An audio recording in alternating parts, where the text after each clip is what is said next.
할렐루야. 한 주간 평안하셨습니까? 예, 우리 좌우 또 앞뒤 분들에게 이렇게 인사해 볼까요? 우리 잘 오셨습니다. 예, 감사합니다.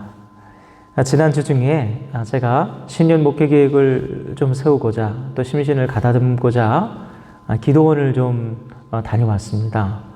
여러분께서 배려해 주셔서 잘 다녀온 것 같습니다. 어디를 갈까 고민하다가 강릉에 소재한 한 기도원에 무작정 전화를 걸었습니다. 개인 묵상을 좀 해도 좋겠느냐 원장님께 말씀을 드렸더니 흔쾌히 오시라고 말씀하셔서 갔습니다.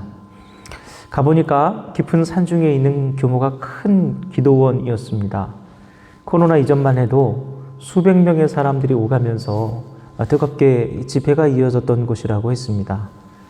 그런데 그런 이야기들이 무색하게도 모든 것이 멈춰져 있었고 또 마치 깊이 잠들어 있는 듯한 고적한 분위기가 오늘날 식어버린 한국교회의 영성의 현 주소를 보여주는 것 같다라는 생각이 들어서 마음이 참 씁쓸했습니다.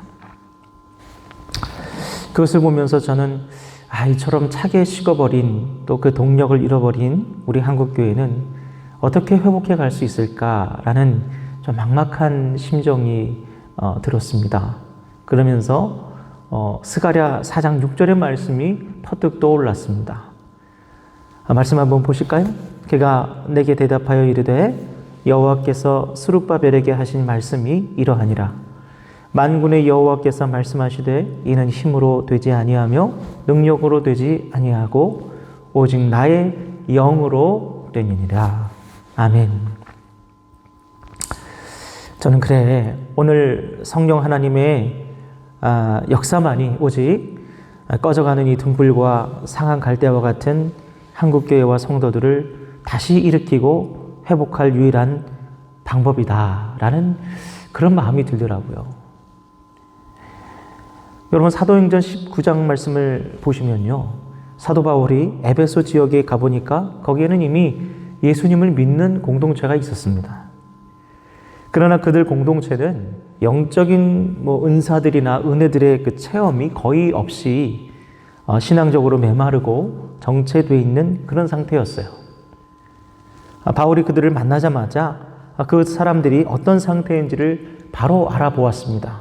그래서 이렇게 질문합니다. 사도행전 19장 2절 말씀입니다. 이르되 너희가 믿을 때에 성령을 받았느냐? 이르되 아니라 우리는 성령의 계심도 듣지 못하였노라.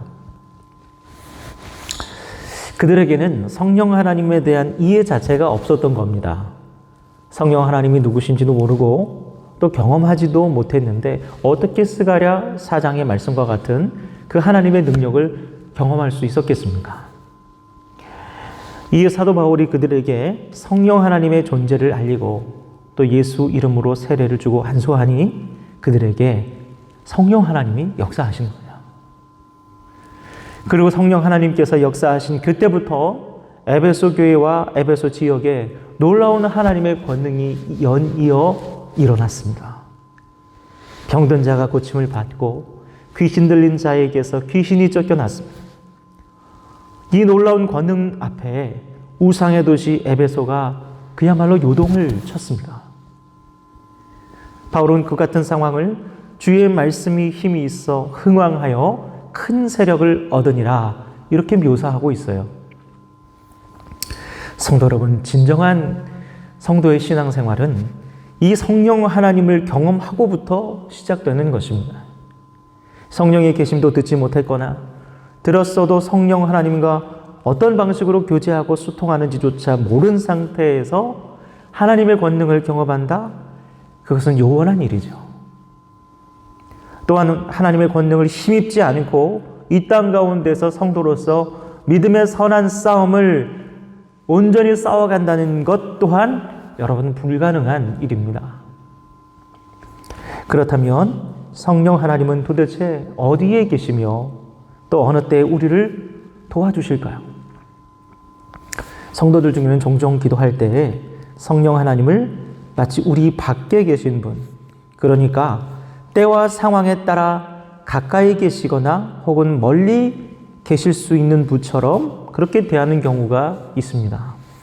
그래서 성령님 내게 오시옵소서, 임재하옵소서 그렇게 기도하거나, 또는 성령님 저를 떠나지 말아 주십시오, 함께 늘 해 주시옵소서 그렇게 애원할 때도 있죠. 그런데 우리가 성령 하나님이 어떤 분이신지를 제대로 이해하게 된다면 그러한 우리의 기도들은 사뭇 달라지게 될 것이라는 그런 말씀을 드리고 싶습니다. 여러분, 우선 성령을 뜻하는 보혜사라는 말이 있잖아요. 이 보혜사라는 말의 헬라어 원문을 살펴보면 파라클레이토스라고 되어 있습니다. 이 파라클레이토스는 곁에서라는 의미의 파라와 부름을 받은 자라는 의미의 칼레오라는 말의 합성어입니다. 즉 성령 하나님은 어떤 분이십니까? 성도의 곁에 서도록 부르심을 받은 분이다 라는 뜻이 되는 거죠. 다시 말하면 성령 하나님은 성도에게 멀리 떨어져 있다가 우리가 요청하면 달려오는 분이거나, 혹은 내내 우리와 함께 계시다가 우리가 마음에 들지 않을 때 호련히 떠나버리시는 그런 분이 아니라는, 말 그대로 항상 성도의 곁에 계신 분입니다. 때문에 성도는 성령 하나님께 제발 제게 와달라 요청할 필요도 없고, 또 반대로 떠나지 말아달라 애원하고 붙들 필요도 없는 거예요. 이에 대해서 사도 바울 선생님은 고린도전서 3장 16절에서 이 같은 사실을 더욱 우리에게 실감나게 설명해 주고 있습니다. 고린도전서 3장 16절 말씀을 찾아볼까요? 함께 읽겠습니다. 너희는 너희가 하나님의 성전인 것과 하나님의 성령이 너희 안에 계시는 것을 알지 못하느냐. 아멘. 사도 바울은 아예 더 나가서 성도 자신이 성전이며 또 하나님의 성령이 그 안에 거주자로서 생활하신다 이렇게 말하고 있어요. 이를 여러분 신학적 용어로 성령의 내주라고 합니다. 뭐라고 한다고요? 성령의 내주. 성령 하나님은 성도 안에서 생활하신다는 것. 시편 139편 7절 말씀을 보면 시편 기자가 이렇게 말합니다. 내가 주의 영을 떠나 어디로 가며 주의 앞에서 어디로 피하리이까. 여러분, 하늘 위에도 수월에도 땅끝 바다 끝에서도 성령 하나님은 성도를 붙들고 도우신다. 이게 시편 기자의 표현이에요. 근데 여러분, 이 말씀은 성령께서 어디에나 계신다, 무소부지하신다라는 뜻인 것 같지만 사실은 성령 하나님께서 성도 안에 계시기 때문에 어디를 가든 우리는 성령과 함께일 수밖에 없다는 뜻에 더 가깝습니다. 그러니까 여러분, 이제부터 헷갈리지 않으셨으면 좋겠어요. 성령 하나님은 성도 안에 거주하신다, 생활하신다. 회개하고 예수 이름으로 세례를 받는 그 순간부터 성령 하나님께서는 성도 안에서 생활하시며 그리스도께서 다시 오시는 그날까지 성도의 곁을 단 한순간도 떠나지 않으십니다. 여러분, 이것을 믿으십니까? 아멘. 부디 여러분 이 귀한 믿음 가운데 흔들리지 마시고 굳건히 살아가시는 여러분 되시기를 주님의 이름으로 간절히 축원합니다. 여러분, 이렇게 우리 안에 항상 함께 하시는 보혜사 성령님이 계시는데 어떻게 무슨 신천지 이만희 같은 사람들이 보혜사가 될 수 있습니까? 자, 그렇다면 성령 하나님이 성도 안에 거주하시며 그 안에서 도대체 뭘 하실까요? 많은 일을 하시겠지만 크게 두 가지로 요약을 할 수가 있습니다. 첫째는 성령 하나님께서는 성도 안에 계시면서 이 성도가 하나님의 택한 자녀임을 보증하십니다. 출애굽 당시 어린 양의 피를 문설주에 바른 이스라엘 백성들이 장자의 심판을 피하지 않았습니까? 바로 그렇듯이 성령 하나님은 성도 안에 계심으로 그가 하나님의 백성임을 친히 보증해 주셔서 죄로 인한 하나님의 모든 진노와 심판을 면제받게 해주신다는 거죠. 넘어가게 해주신다는 거죠. 둘째는 성도로 하여금 날마다 예수님을 닮아가도록 가르치시고 깨닫게 해주시는 것이 바로 성령 하나님께서 성도 안에서 하시는 일이다. 우리가 죄를 짓고 내 마음대로 살 때 성령 하나님은 우리 안에서 근심하시고 끊임없이 우리의 양심을 일깨우십니다. 승우야, 그렇게 하지 않았으면 좋겠다. 회개하지 않겠니? 다시 돌아서지 않겠니? 그리고 하나님이 기뻐하신 일을 하도록 우리를 격려하고 지지하십니다. 승우야, 나는 이런 일을 기뻐한단다. 내가 그렇게 살았으면 좋겠다. 이것이 바로 여러분 성령 하나님께서 성도 안에 계시면서 하시는 아주 대표적인 일입니다. 그리고 이렇게 성령님이 그 안에 거하는 사람을 주님은 거듭난 사람 또는 새롭게 태어난 사람이라고 부르셨습니다. 또한 주님은 하나님 나라는 오직 그와 같이 거듭난 사람, 새롭게 태어난 사람만이 이룰 수 있다. 그렇게 말씀을 우리에게 하셨죠. 요한복음 3장 3절 말씀 함께 볼까요? 예수께서 대답하여 이르시되 진실로 진실로 내게 이르노니 사람이 거듭나지 아니하면 하나님의 나라를 볼 수 없느니라. 아멘. 굉장히 민망하고 외람스러운 질문이지만 성도 여러분, 여러분은 거듭나셨습니까? 구원 받으셨습니까? 많은 목사님들이 여러분께 강단에서 이렇게 질문할 때 여러분이 대답하실 때 여러 번 물어보면 점점 목소리가 적어져요. 점점 자신이 없어지십니다. 그런데 그럴 필요가 없다는 거예요. 여러분이 만약 예수 그리스도를 믿는다면 더 구체적으로 예수님이 여러분의 죄를 사하시기 위해서 십자가에서 죽으시고 또 부활하셔서 영원한 생명을 주신다는 사실을 여러분 믿고 계신다면 여러분 안에는 이미 성령 하나님께서 내주하시고 생활하고 계시는 거예요. 그렇게 성령 하나님이 내주하시게 된 여러분은 지금 거듭난 사람, 새롭게 태어난 사람이라는 겁니다. 여러분 믿으십니까? 제가 뭐라고 말씀드렸습니까? 서두에 성령 하나님이 여러분 안에서 여러분이 마음에 안 들면 떠나신다고 했습니까? 아니죠. 주님 오실 때까지 그 안에 생활하시며 여러분을 지지하고 격려하신다 말씀드렸지 않았습니까? 여러분이 이미 거듭난 사람, 새롭게 태어난 사람. 여러분 이게 쉬운 것 같죠? 타 종교인들이나 무신론자들은 이렇듯 기독교가 가진 구원에 이르는 방법이 너무 간단 명료하다라는 사실에 굉장히 불편해합니다. 그들은 아무나 쉽게 따라하지 못할 그런 고행이나 또 셀 수 없이 많은 선행과 공덕 없이 예수의 복음을 단지 믿음으로써 새롭게 태어나고 구원에 이르게 된다는 그 상황에 대해서 너무 터무니없다라고 비판을 하고 있습니다. 그래서 기독교의 구원론을 새털처럼 가벼운 구원론이다라고 비판합니다. 여러분 과연 그럴까요? 저는 어릴 때부터 지금까지 30년을 넘도록 우리 부모님께서 예수님을 영접하고 구원 받기를 간절히 기도해 봤지만 부끄럽게도 저희 어머님은 교회 문턱에도 가보지 못하시고 돌아가셨습니다.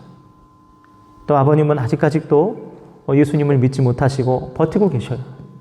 받아들일 듯 하시다가도 또 많은 고통과 고난 중에 또 받아들일 듯 또 하다가도 망설이시면서 좀처럼 마음을 못 여시는 거예요.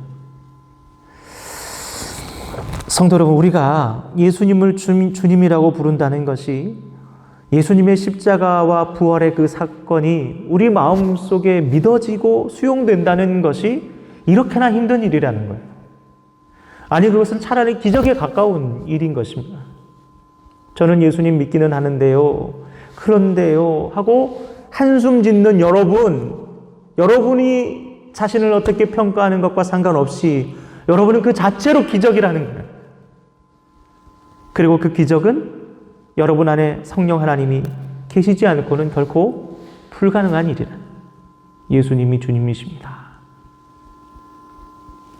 고린도전서 12장 3절 말씀 함께 읽어볼까요? 읽겠습니다.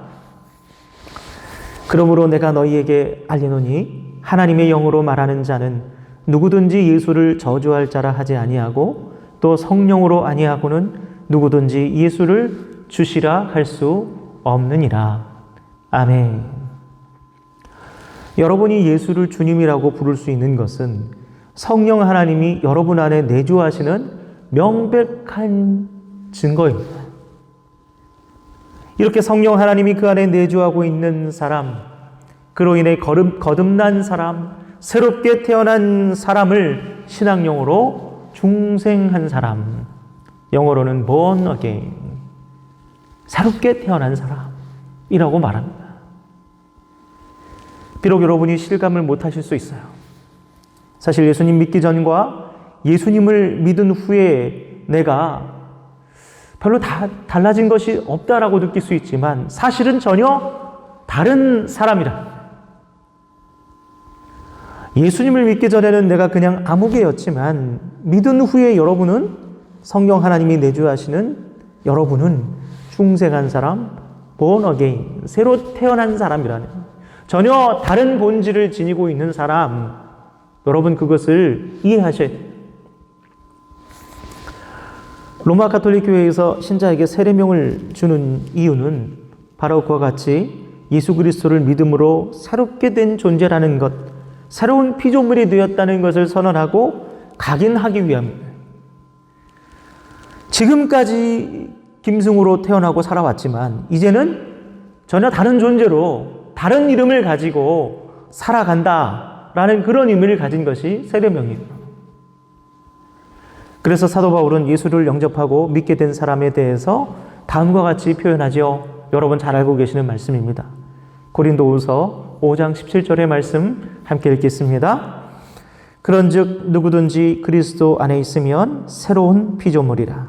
이전 것은 지나갔으니 보라 새 것이 되었도다. 아멘. 여러분이 지금 예수님을 믿고 주님으로 고백한다면, 그래서 여러분 안에 성령님이 내주하시고 생활하고 계신다면 여러분은 이미 새로운 사람이 된 것입니다. 앞으로 새로운 사람이 되는 것이 아니라 이미 새로운 사람이 된 것이다. 그런데 어떤 분은 커다란 고민 가운데에서 제게 질문하기도 합니다. 목사님이 그렇게 말씀해 주시는 것은 참으로 고맙기는 한데요. 저는 예수 믿고도 크게 새로워진 것 같지 않습니다. 여전히 바람직하지 못한 옛 언행들로부터 자유롭지가 못합니다. 신앙생활 잘해보려고 몸부림치지만 의지도 약합니다. 그나마 예배드리고 짬내서 기도도 하는데 달라진 것을 별로 못 느끼겠어요. 어떻게 하죠? 그런데도 제가 정말 새로워진 게 맞는 것일까요? 결론적으로 말씀드리면 새로운 존재가 된 것, 새로워진 것 맞습니다. 하나님의 말씀에 의하면 성도는 지금의 현재의 상태와 상관없이 이미 새로운 사람입니다. 다만 아직 온전해지지 못한 겁니다. Already not yet. 이미 새로워졌으나 아직은 온전해지지 못한 사람. 그것이 바로 저와 여러분인 것입니다. 이미와 아직 사이에 있는 사람, 그게 바로 우리 성도라는 거예요. 성도 여러분 잘 생각해 보시기 바랍니다. 아기가 막 태어났다고 가정해 보십시오. 이 아기는 당장 무엇을 할 수 있습니까? 숨쉬고 칭얼대고 울고 젖빨고 대소변 보고 꼼지락거리는 것 외에 할 줄 아는 것이 여러분 아무것도 없습니다. 저는 우리 아들이 태어날 때 분만실에 아내와 같이 있었습니다. 태어나는 것을 직접 봤고 탯줄도 아버님 자르세요 했을 때 제 손으로 잘랐어요. 막 태어난 이 녀석은 별로 사람 같지가 않았습니다.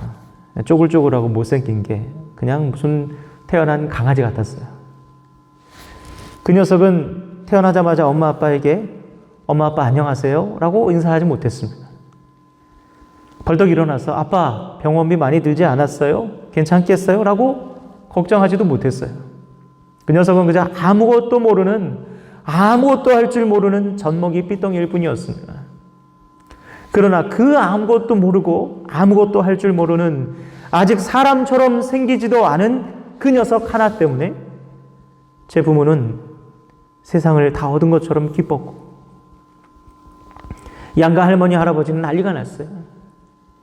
눈도 못 뜨고 말도 못하고 걸을 수조차 없는 무기력한 이 자그마한 생명체를 보면서 세상에서 가장 놀라운 기적을 목격한 것처럼 감탄에 감탄을 거듭했단.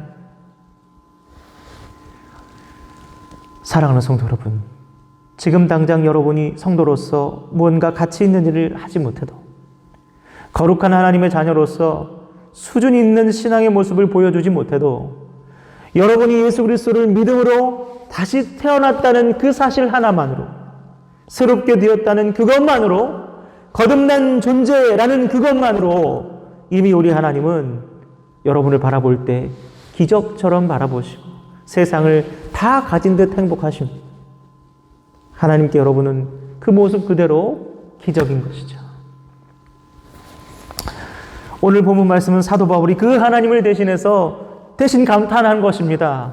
보라, 새 것이 되었도다. 믿음으로 예수를 바라보는 여러분, 이 예배의 가치를 알고 이 자리에 나오신 여러분, 하나님을 향해 감사와 찬양과 신뢰의 기도를 지금 드리고 계신 여러분, 여러분의 그 모습만으로도 여러분은 하나님께 이미 기적입니다. 이것이 사도 바울의 외침이라는 거예요. 여러분 옆에 분과 인사할까요? 당신은 하나님의 기적입니다. 감사합니다. 그런데 한 가지 우리가 알아야 할 사실은요, 새로 태어난 이 아기는 그 자체로 부모에게 기적이고 큰 기쁨이지만 이 아기가 자라야 할 그 시기에 제때 자라지 않으면 점점 부모에게 근심이 될 수밖에 없는 거죠. 아이를 키우는 부모들은 일정한 주기로 아이가 잘 성장하고 있는지를 체크합니다. 저와 아내도 아이를 키우면서 병원에 수시로 오가면서 표준 신장과 표준 몸무게표를 보면서 이 아이가 잘 성장하고 있는지를 늘 살펴봤어요. 저희 아들 녀석이 키는 그런 대로 잘 크는데 지금까지 항상 저체중이었습니다. 부모가 신경 쓰는 것을 지 녀석도 아는지 밥 먹고 나면 늘 체중계에 올라갔다가 조금이라도 늘어나면 소리를 칩니다. 아빠, 나 살쪘어. 어린아이들은 신장과 체중뿐만이 아니라 지능과 정서 등도 고르게 발달하고 성장해야만 합니다. 몸은 성인처럼 자랐는데 내면이 성장하지 않으면 내 자녀가 소중하고 정말 보배로운 존재라는 그 사실과는 별개로 또 부모에게는 근심거리가 될 수밖에 없는 것이죠. 그와 같이 성도가 예수를 믿고 새롭게 거듭난 것만으로도 이미 already 하나님께 기적이고 기쁨이지만 그와 더불어 중요한 것은 성도는 성장 내지 성숙해야만 한다는 사실입니다. 에베소서 4장 13절 말씀 함께 읽겠습니다. 우리가 다 하나님의 아들을 믿는 것과 아는 일에 하나가 되어 온전한 사람을 이루어 그리스도의 장성한 분량이 충만한 데까지 이르리니. 아멘. 사도 바울은 성도가 예수 그리스도를 믿음으로 이미 새로운 존재가 되었지만 문제는 아직 온전한 사람을 이루지는 못했다. 그렇게 보았습니다. 새롭게 태어난 성도에게도 마치 갓 태어난 아기와 같이 긴 시간을 걸쳐 성장과 성숙이 필요하다고 본 거예요. 사랑하는 성도 여러분, 오늘날 우리 교회가 성찰하고 고민해야 될 핵심적인 과제는 구원의 문제가 아니에요. 바로 성장과 성숙의 문제입니다. 여러분 구원 다 받으셨잖아요. 성령 하나님께서 여러분 안에 거주하신다니까요. 그런데 왜 교회의 문제가 오늘날 계속해서 일어나는 걸까? 그것은 이미 우리가 새롭게 태어나긴 했지만 아무리 시간이 지나도 아직 자라나지 않는 어른 아이, 어덜트 차일드들이 우리 교회에 너무 많이 있기 때문에 교회 리더십들은 이 언제까지고 자라지 않는 어른 아이들을 돌보기 위해서 힘에 부칩니다. 여기서 울고 저기서 울고 저기서 봐달라고 하고 여기서 나를 좀 인정해 달라고 하고 도대체 언제쯤 성장하고 성숙해져서 온전한 성도로서 좀 누군가를 이제 돌볼 수 있게 될지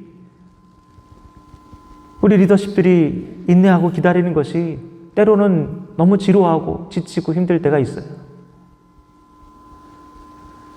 사도 바울은 이와 같이 교회 안에서 성장 또는 성숙해지지 않는 더 이상 자라나지 않는 이 어른 아이들에게 그리스도의 장성한 분량까지 자라나기를 소원하고 있는 겁니다.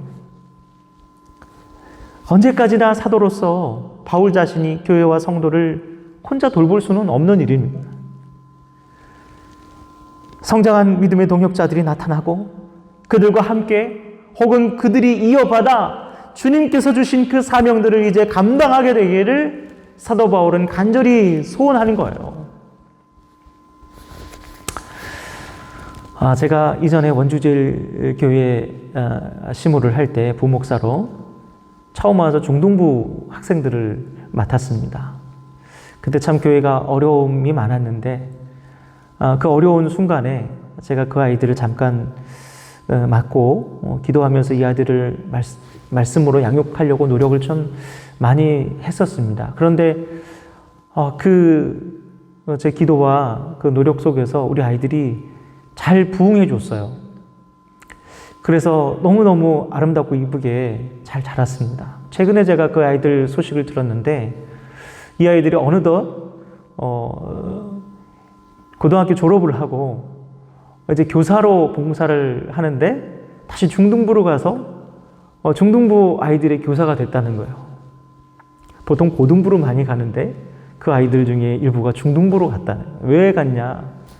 그때 느꼈던 그 은혜들이 그때 거기서 성장하고 성숙했던 그 시간들이 그 아이들에게 화인처럼 남은 거예요. 그래서 중등부 교사가 됐다는 겁니다. 그 말을 듣고 얼마나 마음이 뿌듯했는지 모르겠습니다. 사랑하는 성도 여러분, 우리 안에 계신 성령 하나님은 그와 같이 새로 태어난 거듭난 우리를 기뻐하시지만 또한 우리가 성장하고 성숙하기를 바라시며 우리를 계속해서 양육해 가십니다. 중요한 것은 성령님께서 우리가 잘 성장하고 성숙한 사람이 되기 위해 요구하시는 그것들을 잘 이행해 나갈 때 우리를 더 잘 이끌어 주시고 또 그를 통해 우리가 성장이 더 온전히 촉진된다는 거예요. 그렇다면 여러분, 성장과 성숙을 위해 성령 하나님께서 우리에게 요구하시는 그것들이 무엇일까? 우리 말씀을 한번 보겠습니다. 베드로전서 2장 2절의 말씀입니다. 함께 읽겠습니다. 시작. 갓난 아기들 같이 순전하고 신령한 젖을 사모하라. 이는 그로 말미암아 너희로 구원에 이르도록 자라게 하려 함이라. 아멘. 새로 태어난 아기는요, 배가 고프면 자지러지게 울죠. 그러면 엄마가 달려가서 젖을 얼른 물려줍니다. 젖을 물고 빨아먹는 배고픈 아기의 모습 여러분 보셨죠? 정신없이 먹는다는 말이 무엇인지 알 수 있어요. 아기는 모유가 맛이 있나 없나, 분유가 맛이 있나 없나 그것을 따지지 않습니다. 배고프면 그저 죽기 살기로 먹고 빨고 하는 거예요. 베드로 사도는 성도가 성장하기 위해서 순전하고 신령한 젖을 사모하라 이렇게 조언했습니다. 많은 사람들이 이를 말씀을 열심히 읽으라 그렇게 해석하는데 꼭 그렇지만은 않습니다. 말씀에서 순전하고 라는 부분이 나오는데 그 원어의 의미를 살펴보면 속임이 없는 간단한 단순한 이라는 의미예요. 그와 같은 의미를 통해서 다시 한번 이 말씀을 재해석하면 우리가 말씀을 대할 때 갓난 아이와 같이 그대로 속임 없이 의심치 말고 빨아들이고 수용하라는 거예요. 이 시대 성도들은요, 너무 똑똑합니다. 과거의 성도들은 너무 덮어놓고 믿어서 문제였는데, 이 시대의 성도들은 너무 따져서 문제예요. 강남 같은 부유한 지역에서 목회자들이 설교하기 굉장히 힘듭니다. 제가 그 사역하는 분들에게 들은 얘기인데요. 그 지역 청년 목회자들은 영어를 잘 못한다면서 담당한 청년들에게 무시당하게 일수를 합니다. 그래서 영어 새벽반을 아침에 새벽에 놓고 나면 새벽반을 다닌대요. 이게 너무 똑똑하니 거스르는 게 많아져서 하나님의 말씀을 신령하게 저처럼 그저 순전한 마음으로 수용할 수가 없는 거예요. 먹을 수가 없는 거예요. 목사님, 그것은 학문적으로 틀렸습니다. 그 예화는 적절치 않습니다. 비문을 많이 사용하시네요. 물론 목회자로서 설교를 더 잘 준비하는 것이 맞습니다. 그러나 말씀의 의미를 순전히 받아들이려고 하는 갓난 아기와 같은 그런 태도가 부재한 한 여러분, 그분들은 늘 굶주릴 겁니다. 배고플 겁니다. 늘 불만족에 시달릴 겁니다. 그리고 신령한 젖을 먹지 않으니 더 이상 잘할 수도 없을 것입니다. 성도 여러분, 그와 같이 성도가 갓난 아기와 같이 순전한 모습으로 하나님의 말씀인 신령한 젖을 사모할 때 성령께서 우리의 성장을 촉진시킨다. 온전한 사람을 이루게 하신다는 것. 여러분, 이것을 기억하시고 제발 하나님의 말씀을 받으실 때 갓난 아기와 같이 신령하게, 정직하게, 속임없이 의심치 말고 순전한 모습으로 수용하시고 받아들이시고 만족을 누리시는 저와 여러분 되기를 주님의 이름으로 간절히 축원합니다. 아멘. 성도 여러분, 이제 다시 한번 당부의 말씀을 한번 드리겠습니다. 올해 우리 서화종안교회 2023년 주제 표어는 말씀의 빗속을 걸으라입니다. 여러분, 이것은 목회자가 교회와 성도들에게 요구하는 단순한 캐치프레이즈거나 올해 이렇게 해보자 라고 하는 운동이 아닙니다.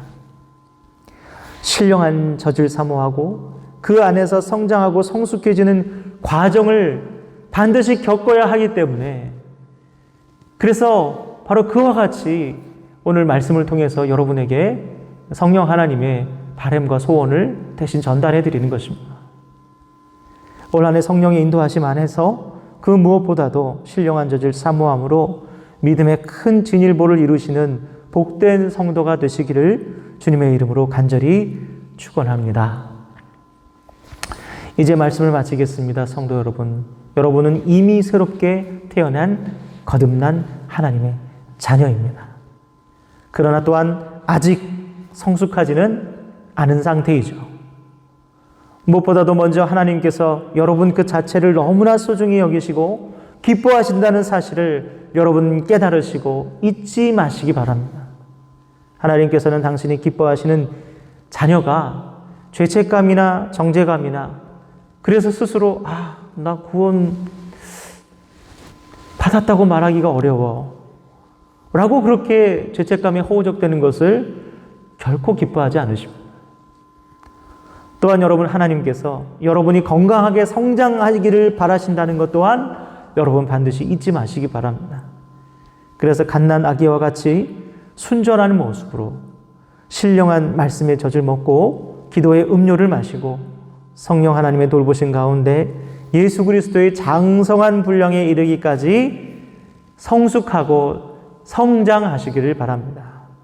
그를 통해 하나님이 기뻐하시는 일을 할 수 있는 복되고 성숙한 주님의 자녀 되기를 다시 한번 주님의 이름으로 간절히 축원합니다. 아멘.